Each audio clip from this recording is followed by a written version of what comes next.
Hey everybody, got an awesome video for you here today. Today we're looking at some small tomato plants. We're getting ready for the outdoor growing season and I like to get started early. It is still a first week of May out here, so we definitely wouldn't be starting tomatoes outdoors.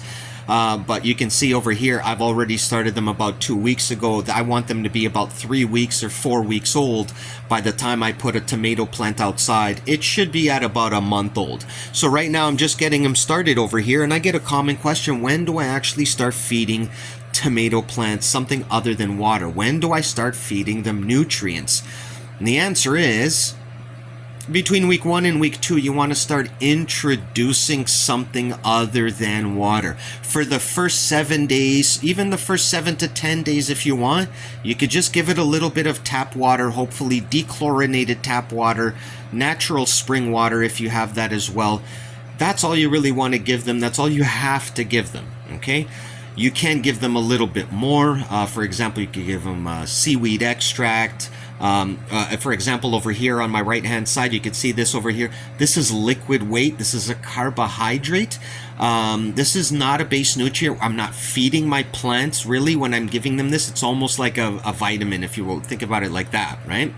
And then over here you can see T&B Naturals Kelp-tastic North Atlantic kelp meal. This is basically some crushed up seaweed. You can see that over here. Amazing stuff. You just kind of get this stuff and sprinkle it into your plants, right? You can see over here, this one over here. Bum, bum, bum, bum, bum. See, just a little bit like that. And then we would water that in, okay?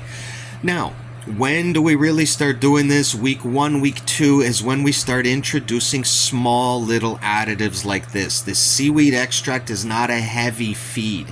This is a small, light top dressing, and then this over here is just to water it in. The carbohydrates will help the root system, and these seaweed extract will help kind of move everything along, right? It is a little bit of a feed, but it's not anything worth mentioning because it's not a base nutrient. It's just a helpful additive that's going to help these plants develop a good root system and keep them nice and healthy. And in about, a week's time or so, in a few days time, even 5-6 days, I'm going to be starting to introduce some nutrients at a light level. You can see here we're starting to get that, right?